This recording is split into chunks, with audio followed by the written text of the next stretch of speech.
these truths to be self-evident. That all men are created equal. As a member of Congress, I get to have a lot of really interesting people in the office, experts on what they're talking about. This is the podcast for insights into the issues. China, bioterrorism, Medicare for all, in-depth discussions. Breaking it down into simple terms. We hold these truths. We hold these truths. With Dan Crenshaw. The Eagle has landed.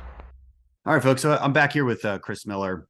We talked about chips earlier, semiconductors, the history thereof, and everything included in the current political debate on how we manufacture chips. But he's also an expert on Russia, Soviet Union, Russian history, all of it, and probably has some interesting opinions on the current geopolitical issues we find ourselves in with respect to the Russian invasion of Ukraine. So, Chris, thanks for being back and moving on to this subject. How many books have you written on Russia? 3 books on Russia. Okay. What's the best one? But I think the best one is called We Shall Be Masters. It's a history of Russia's foreign policy in Asia, and especially relations with China from Peter the Great all the way to the present. Okay. That's probably a good place to start. Because I think people maybe deliberately, maybe they don't want to understand how Russians think. They don't want to believe that, because you meet an average Russian, they're not that different from us, right? They like a lot of the same things. We feel like we can get along just fine. So it's hard for a lot of average Americans to understand why this is such a long-time geostrategic adversary. And I would tell people, look, they are not Westerners. In some ways, many, maybe especially the younger ones might be, but they're still from the East. And in the East, because I've done a lot of work in the Middle East and in Asia and places like Iran and the Middle East and Russia, they value power and strength, not goodwill, in a way that I think kind-hearted Westerners don't seem to understand. They view the world differently. They view their history differently. They view threats differently. I think what do people get wrong about how Russia thinks about its own history, thinks about the threats it faces, and maybe what does that tell us about where we're at now? Yeah, I think it's a great question to start with. I would say that Russia's populace, but also the Russian elite in particular, the people who staff the Kremlin and the security services and the Russian foreign ministry, they believe that Russia ought to be a great power on the world stage. And they define great power as a country that dominates its neighborhood. The former Soviet Union, Eastern Europe, the Black Sea region, the Baltic Sea. And so where other powerful countries in the world, like the US or Japan or Germany, don't necessarily want to dominate their neighbors, that's how Russia's defined great power status for decades, probably for centuries. And after the Cold War ended, there were a lot of Americans who thought that Russia was going to be governed by a different group of people, and ended up not really being the case. The security services, the old KGB, reconstituted itself. People like Putin, but it goes far beyond him. His national security advisors, the heads of the oil companies, they're all largely KGB agents with a similar background, similar education, and a similar belief that Russia's role on the world stage depends on dominating its neighborhood. Yeah, and another thing people talk about, it, I think Putin brings this subject up on purpose because he knows how to manipulate Westerners very easily. He brings up the woke ideology, right? This sort of like fall of morality in the West and this kind of anti-Christian bent in Europe and the US, and he's some great Christian. It kind of blows my mind. But people are captivated by it. They're like, see, he's right. How is he wrong? And so how does he view himself? I mean, because he openly criticizes the Marxism of the Soviet Union, like the underlying Marxism of the Soviet Union. Again, maybe because he truly believes it, maybe because he knows like you're going to get Western sympathy for that. Maybe it's a mixture of both. But so does he view himself more in line with the Soviet Union, or more in line with the kind of the Peter the Great, the czars of Russia? I think it's more in line with Peter the Great, but he was trained in the Soviet Union, and all of his top advisors were too, and they were trained in the KGB in a context in which they were taught to try to understand foreign politics and manipulate them. And there's a long history in the KGB up to the present of trying to manipulate foreign populaces by understanding their political divides and playing to certain groups and other societies. And so when you hear Putin talk about themes that are relevant in American politics, like woke ideology or religion or anything that's a hot button issue in U.S. politics, that's not because he has strong views in the issue. That's because he knows it's a way to attract attention, to divide, to try to cause schisms in U.S. politics. And this goes way back to the Cold War when the KGB was doing the same thing. And the reason he's doing it is because he studied in the school of the KGB at the KGB Academy, where they had lessons on exactly how to do this. They're very good at it. I've heard that about 85%, I may get the number slightly off, but I'm curious what you probably do know the exact number, or at least have an idea. I've heard 85% of Russian intelligence operations during the Cold War, especially in the early days, 60s, 70s, were on information operations, propaganda operations, not so much like the cool, sexy stuff that you see in the show The Americans, where you're, literally recruiting sources. I mean, that's close an aspect of intelligence operations, but it is much more limited than the broader efforts on information operations. That, and when I tell people who hate woke ideology, I'm like, who created it? Russia. they planted those seeds in American society early on, and when we had radicals who ran with it, and it infects our society today. If that's what you hate, then you might want to look at its origins. Yeah, I think the entire discussion in Russia about woke ideology or about any American political issues, it's just entirely a fiction. And when you hear Putin talk about his religiosity or describing himself as a Christian, you can go back to the Soviet days, and there was no institution that was more thoroughly penetrated by the KGB than the Orthodox Church in Russia. And so this is all entirely cynical by the Russian leaders, a desire to manipulate us. And they've got a long track record of success in doing so. Yeah, it's frustrating to say the least. What about the argument that they're acting in their interests? NATO provoked them. They feel threatened by Western encroachment, et cetera. What do we make of that? I think countries naturally act in their interests, but they define their interests differently. Germany doesn't define its interests as having to dominate France, doesn't anymore. The US doesn't define its interests as having to dominate Canada. Russia does define its interests as having to dominate its neighbors, Ukraine, Georgia. And if it succeeded in both of those, it would probably go further. And so I think that's the key difference, is that most of the rest of the world's countries can pursue their interests commercially, politically, diplomatically, without invading their neighbors. And Russia's got a pretty bad track record of the opposite. It's got a series of conflicts around its borders because its neighbors don't trust it, because the track record is that Russia's either tried to govern them badly or asserted control over many decades and really alienated the local populations. I mean, it's true from my understanding too, that you look at a typical Russian military exercise, it's often offensive in nature. I mean, they're practicing dropping bombs over Stockholm. They're not practicing defending themselves from NATO. Is that am I accurate? Yeah. No, there's regular exercises, at least before the war, there were regular exercises of conflict with NATO. And the Russians say, NATO is pressing in on our borders. The reality was that there were hardly any NATO forces, hardly any U.S. forces in Eastern Europe before the Ukraine war began. There was a small number in the Baltic area, which were placed there after Russia stole Crimea from Ukraine in 2014. Right. But the big trend is that U.S. military forces in Europe declined dramatically when the Cold War ended. And U.S. defense spending declined dramatically when the Cold War ended. So to say that Russia was, threatened by the U.S. trying to take advantage of it, that just doesn't match the facts.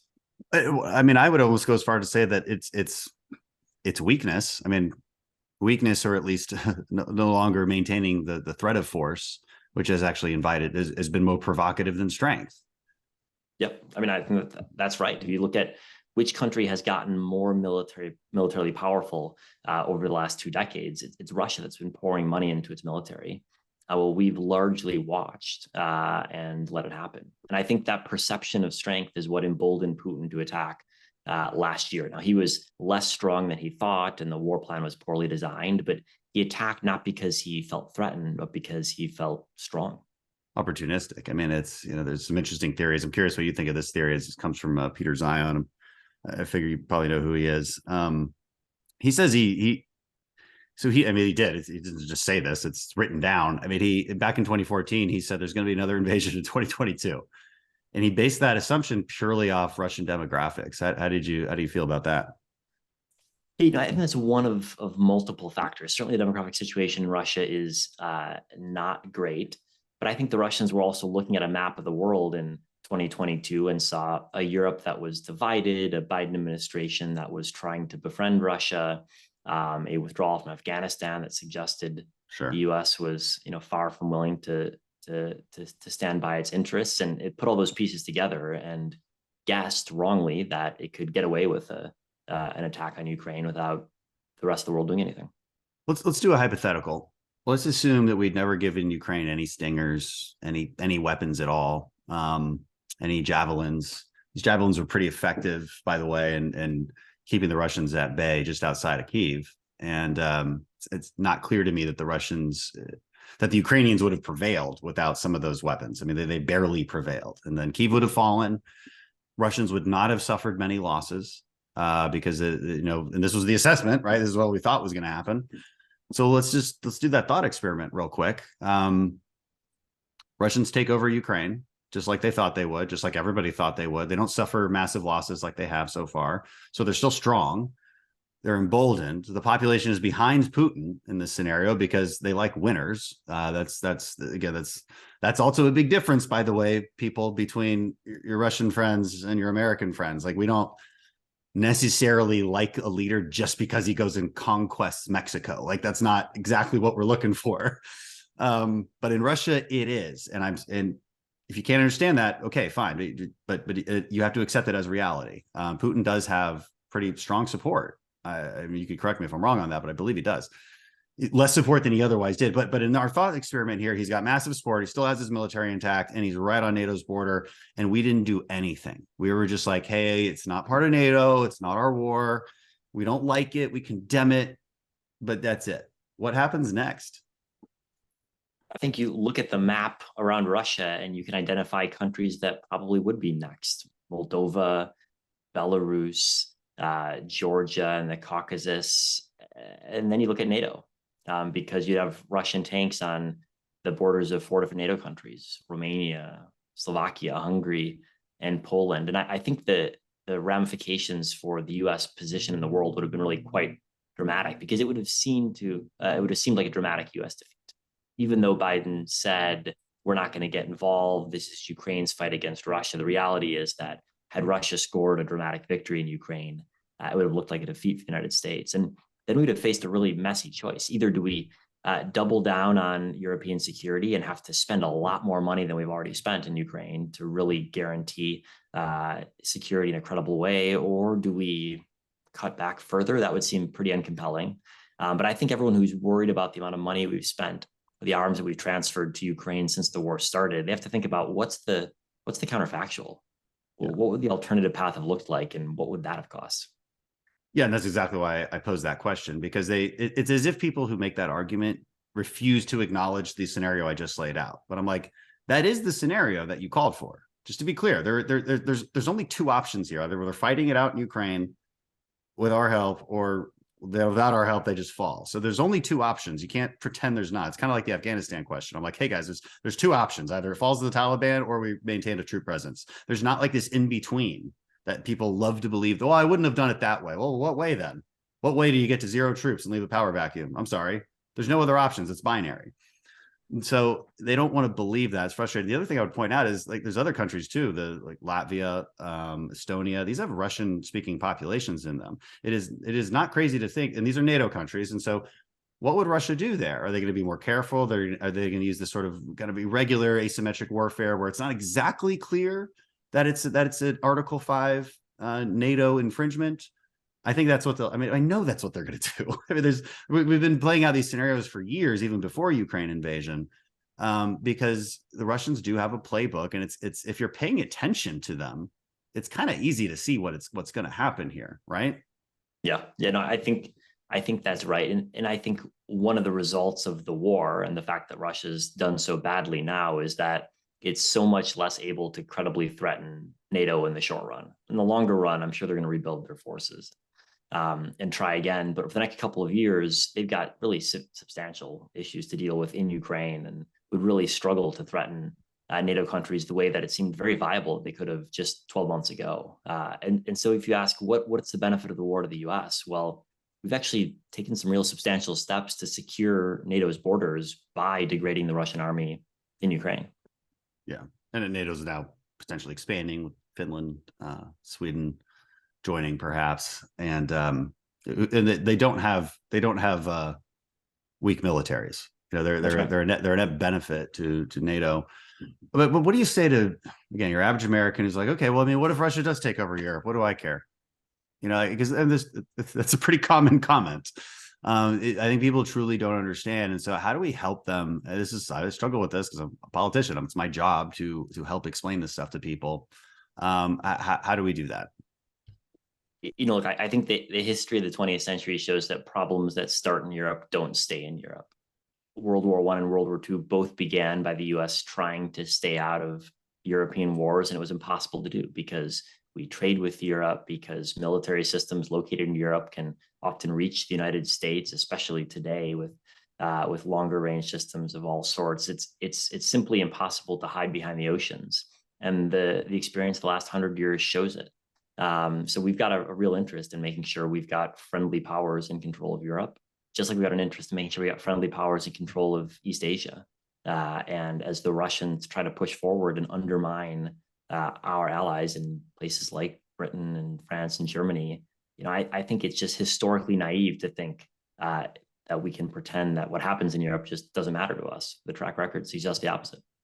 Yeah, and that's a security argument. It's a good one. Actually, in our little thought experiment where Russia plows through Ukraine, no problem. We didn't talk about China. I mean, how did the Chinese interpret that action? Yeah, that's a great question. There's no doubt that China's watching Ukraine carefully for its thought process over Taiwan, and no one really knows what lessons that they're drawing. But it seems pretty clear to me that had Russia plowed through Ukraine, it would have seemed like a much more of a green light for China to do something similar vis-a-vis Taiwan. Yeah, I think they have a stopwatch, and they're thinking, okay, well, how long does the West last? Because we know they don't last forever. That's just the American public especially gets very impatient very, very quickly, in a way that I don't understand. I mean, and I do understand it because I think 20 years, the past 20 years have kind of broken people's brains and their ability to assess how situations can be different. I mean, I'm always like, hey guys, you told me for years that we shouldn't be wasting Hellfire missiles on dirt farmers in Iraq or Afghanistan, these basically low-level criminals. And let's be fair, it was kind of happening, right? We would expending resources to kill a guy who was just planting IEDs, maybe getting paid by the Taliban to do it, but we were doing it. And they were like, we should be looking at big power competition with Russia and China. Okay, so now we're doing that, but you don't like that either. It kind of makes me think that there's really no foreign policy that should be in favor of, because there's no consistency to the argument, and that frustrates me. Yeah, no, I think that's right, and I think that now more than ever we see not an alliance, but a really close alignment between Russia, Iran, and China. Their policies are more aligned than really ever before, at least since the end of the Cold War. The fact you've got Iran supplying drones and ballistic missile components to Russia, the fact that China is bailing out Russia's economy by providing critical technology, the fact that they're all cooperating together to sell oil via means that avoid US sanctions. These three countries are increasingly tied together, and you can't pretend that our decisions with regard to one of them won't be read by the other two powers as a signal to them as well. Right. It's easy to go back. Oh, I think I remember now. I kind of lost my train of thought, but I was to help people understand, I think, why there's such backlash now is over the last 20 years. There's real questions about why invade Iraq, right? There's real questions about that. hindsight's 2020, though. I do remind people that the set of facts that our government was dealing with at that time, it's not crazy that they did what they did. Maybe a little overly aggressive, but it's certainly a debatable point.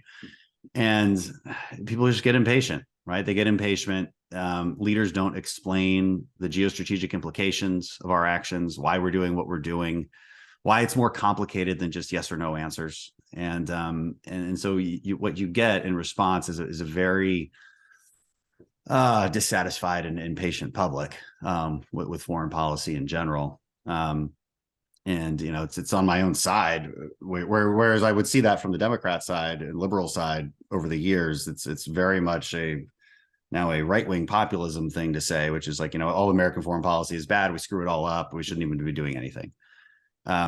It's frustrating. I don't even know how you lean. Are you Republican or Democrat? It doesn't matter. But this, it's been tough on the Republican side. That's for sure. Well, and I think that's something you see throughout U.S. history, actually, that when things don't work out perfectly internationally, Americans get frustrated and say, well, let's just forget all of it. Let's forget Europe. Let's forget Asia. Let's just withdraw. And I think the history repeatedly shows that that's just not a viable position. It's not viable because we live in a world that, like it or not, is interconnected by trade, by migration flows, which we may not like, but they happen, by the internet is bringing connecting people together in all sorts of different and dangerous ways. And so there's really no way you can ignore the rest of the world. You've got to be out there shaping it so that it suits your interests. Yeah, and it's tough to make that argument because it's tough to lay out exactly what happens if we don't do X, Y, and Z. This is how they call themselves realists. That's like the new word that the isolationists have labeled themselves with. But I'm not sure what's realistic about it. It's unfair argumentation because it's like, okay, look, if we don't do this, you're going to suffer economic, demographic problems, immigration problems, because there's a destabilizing factor here. There's a chaos factor. The U.S. has an interest in preventing chaos globally because chaos finds you. We're not sure how does it find you, Dan? I'm not sure. That's the problem. Like you have an interest though in trying to mitigate it. Like you can go back in time and see how it's happened. And maybe that's a question for you because you studied this stuff. I mean, when you're making this argument to people, there's World War I and World War II are very obvious examples. Are there other examples that you would point to where, especially this, if we'd intervened earlier, if we'd done proper analysis earlier and had will to action earlier, we would have prevented bigger costs down the road? I think World War I and World War II, they're obvious in hindsight, but at the time there was huge debate within the U.S. about whether or not we should be involved in the world or just pull back and hope that our adversaries wouldn't target us. And I think if you look at both of those conflicts, in the early days, what you find is that American society was really divided about whether to get involved. A lot of people hoped the U.S. could stay out because foreign armies would stay away and German submarines wouldn't be targeting our shipping. And it just proved completely untenable. And so today we know that, with hindsight, we know the U.S. got involved. And so we often forget just how really divisive the debate was. And there were a lot of people who thought the realistic policy was to stay out. And in time, it was proven to not be a viable approach.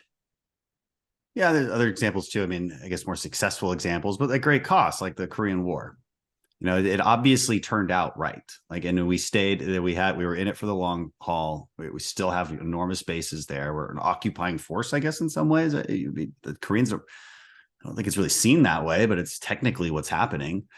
But we lost a lot of people. And, the people today think, well, I mean, if we even lose 1,000 troops, even one troop is just too much, and we're not even talking about troops in Ukraine. We're talking about money. It's, it's hard to get on. The Gulf War is another example that turned out pretty good. I mean, maybe the only mistake we made was not going far enough. But very, very little loss on our part, while maintaining the equilibrium of the Middle East to some degree. I think it's.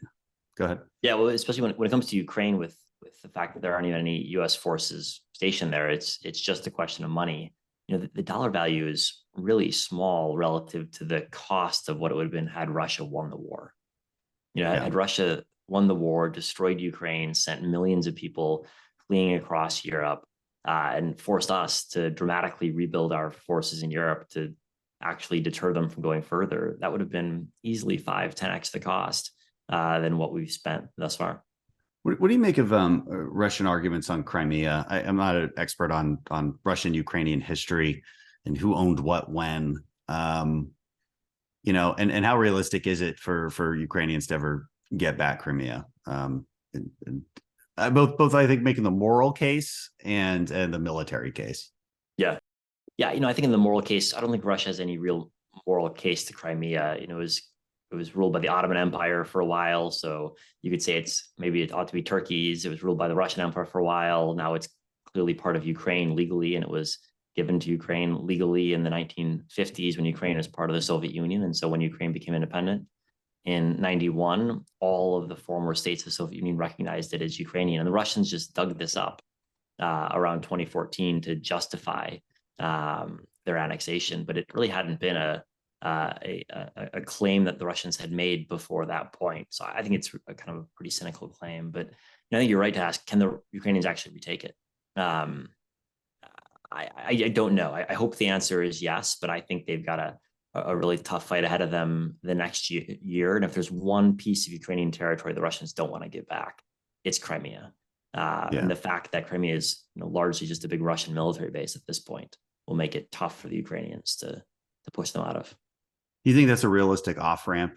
Like if Ukraine keeps pushing eastward on the kind of the mainland, but stops short of Crimea, when do we think Ukraine will ever stop? Because they're pissed. I've been there, and they're legitimately angry. They are willing to just fight forever to gain back their territory. They regret not fighting harder in the initial incursions, the initial invasions, because they believe that provoked further invasion. And I think they're completely right. Because again, we've had a long conversation now about how Russia thinks, and it's very clear that when they see opportunity, they go. They don't think like Westerners. And do you think that's a sufficient off ramp for Putin? And how do we get them to that off ramp? Yeah, I don't know, because I think the key question when you think about potential deals between Russia and Ukraine that could end the war is not just who gets what territory, but also how does Ukraine guarantee that Russia's not going to do this again in 5 years' time? Because the Ukrainians think, as you say, that the Russians are just going to look for another opportunity. And so the Ukrainians believe that if they give Russia an inch of territory, the Russians will take it as a signal that both Ukraine and the rest of the world are willing to tolerate Russian adventurism. And so I think we've got to be thinking not just about what's the map look like, but also how does Ukraine guarantee its security in the long run? And the Ukrainians right now, what they're thinking is, we wish we had longer range systems that could strike deep into Russia and really deter the Russians from future attacks by being able to bring the war home to Russians. And if I were in Ukraine, I would think the exact same way. Of course. And so I think that's part of the question about how do you end the war, is how do you give Ukraine the ability to deter Russia from doing it again? Yeah, and that's exactly how they think. They're not crazy for thinking that way. There's good arguments and bad arguments. I mean, there's people legitimately worried about provoking Russia into this potentially even like a tactical nuclear weapon type conflict. How realistic do you think that is? I haven't heard many smart people think that that's very realistic. But would it be more realistic if Ukraine suddenly had long range weapons and they could at least hit the points of origin? Because the reason Ukraine's asked for this is because they get hit by artillery that's deep inside Russia, but they're getting hit inside Ukraine, and they're like, "What? It's perfectly defensible for us to be hitting at least the artillery site, right?" So, and you're like, "Yeah, it is defensible." If I was taking bombs from Mexico, I would say, "Yeah, we have to do a strike there." It's of course. Yeah. Nothing is impossible, and I think we've learned with the Russians and the war thus far that they don't have very many limits when it comes to the way they wage war. But I am skeptical that they're willing to use tactical nukes, both that Putin's willing to order it and that the Russian military is willing to carry it through. And I think what we've learned thus far is that we've talked ourselves into the belief that delivering new weapon systems to Ukraine is dangerously escalatory. The track record is that every time we've delivered a new system, nothing's happened. Right. That should be pretty clear by now.